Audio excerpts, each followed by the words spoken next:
Presiden Prabowo Subianto menghadiri peringatan Hari Buruh 2025 di lapangan Monas, Jakarta. Presiden Prabowo ini pemirsa jadi presiden kedua yang hadir dalam peringatan Hari Buruh sejak tahun 1965.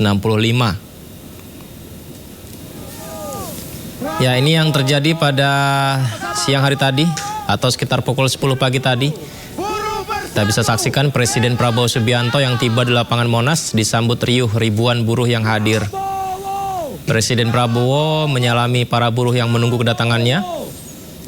Pejabat negara lain juga hadir pemirsa seperti Menteri Sekretaris Negara Prasetyo Hadi, Sekap Teddy Indra Wijaya, Menteri Tenaga Kerja Yasirli, Ketua MPR dan DPR RI Ahmad Muzani serta Puan Maharani. Republik Indonesia naik ke atas panggung. Berikan tepuk tangan yang paling meriah untuk Bapak Prabowo Subianto. Dalam peringatan Hari Buruh di Monas, Jakarta Pusat pagi tadi, Presiden Prabowo Subianto berjanji akan segera mengesahkan RUU Perlindungan Pekerja Rumah Tangga. Prabowo juga berjanji akan menghapus sistem outsourcing di Indonesia. Saya akan membentuk segera Dewan Kesejahteraan Buruh Nasional yang akan terdiri dari semua tokoh-tokoh pimpinan buruh seluruh Indonesia. Dan mereka tugasnya adalah mempelajari keadaan buruh dan memberi nasihat kepada Presiden mana undang-undang yang nggak beres, yang nggak melindungi buruh.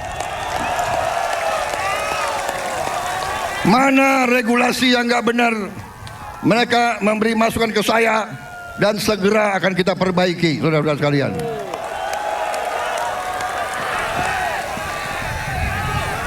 Saudara-saudara sekalian, kita juga atas saran dari pimpinan buruh, atas saran dari Pak Said Iqbal dan Pak Jumbur, kita akan segera membentuk Satuan Tugas PHK. Kita tidak akan membiarkan rakyat kita tidak akan biarkan pekerja-pekerja di PHK-kan seenaknya.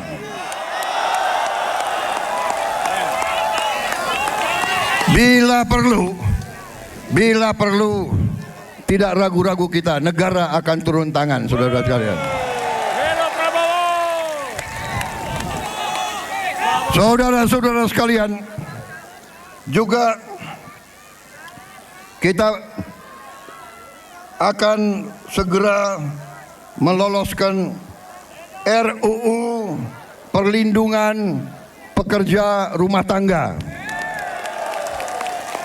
Wakil Ketua DPR yang hadir, Pak Dasko, Pak Sufmi melapor ke saya, minggu depan RUU ini segera akan mulai dibahas. Mudah-mudahan tidak lebih dari 3 bulan undang-undang ini akan selesai kita bereskan. Juga saran dari Pak Jumhur, undang-undang perlindungan pekerja di laut, pekerja di industri perikanan, pekerja di kapal-kapal, kita juga segera akan memuntak undang-undang itu. Jadi kami Satgas PHK dan Dewan Kesejahteraan Buruh Nasional ini akan mempunyai peran yang sangat penting. Saudara-saudara sekalian, saya juga akan meminta Dewan Kesejahteraan Nasional mempelajari bagaimana caranya kita kalau bisa tidak segera tapi secepat-cepatnya kita ingin menghapus outsourcing. Tapi saudara-saudara, kita juga harus juga realistis. Kita juga harus menjaga kepentingan para investor juga. Kalau mereka tidak investasi, tidak ada pabrik, kalian tidak bekerja. Jadi kita harus bekerja sama mereka atas usul pimpinan saudara, dalam waktu dekat saya akan mengadakan suatu pertemuan di Istana Bogor. 150 pimpinan buruh akan saya pertemukan dengan 150 pemimpin-pemimpin perusahaan di Indonesia. Pemirsa, usai menyampaikan orasi di hadapan ribuan buruh di lapangan Monas, Jakarta, Presiden Prabowo Subianto sempat melepas topi dan bajunya, kemudian dilemparkan ke tengah massa buruh yang berkerumun.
Sementara itu, Wakil Menteri Ketenagakerjaan Immanuel Ebenezer menyebut pemerintah berjanji akan mengakomodir hak-hak buruh. Akan kolaborasi dengan kawan-kawan serikat pekerja dan buruh ya, apalagi besok akan dihadiri oleh Presiden Pak Prabowo Subianto dan beberapa pembantunya. Karena ini kan momen sejarah seorang pemimpin negara selama 60 tahun baru ini pemimpin negara, presiden hadir bersama kawan-kawan buruh. Yang pasti kita akan melakukan kajian lah ya, tuntutan-tuntutan itu. Selama itu bisa kita akomodir, kita akan akomodir. Kalaupun tidak bisa, kita akan diskusikan. Karena kita tidak mau kawan-kawan buruh hak-haknya, kan itu menjadi hak dia kan, hak-haknya malah diabaikan gitu. Tapi tetap kita akan melakukan kajian-kajian agar tuntutan ini bisa menjadi win-win solution ya, karena ini kan antara industri dan kawan-kawan buruh misalnya, ya kita harus bisa tetap menjadi jembatan komunikasi yang baik lah. Apapun itu menjadi tuntutannya, kita tetap melakukan pendekatan-pendekatan, tapi kan basisnya harus kajian ya, harus ada basis akademiknya, tidak juga kita atas dasar tuntutan, demonstrasi dan sebagainya. Karena kita tidak mau membangun iklim usaha kita, legislasi kita basis tekanan, kita tidak mau. Harus didasarkan oleh sebuah rasionalitas, logika, itu ada kajian-kajiannya, kajian akademiknya, agar ya ini kan eranya transparan. Ayo kita buka, kita duduk bersama, kita kaji, ayo kita rumuskan bersama. Artinya pemerintah itu tidak tertutup dengan tuntutan apapun lah.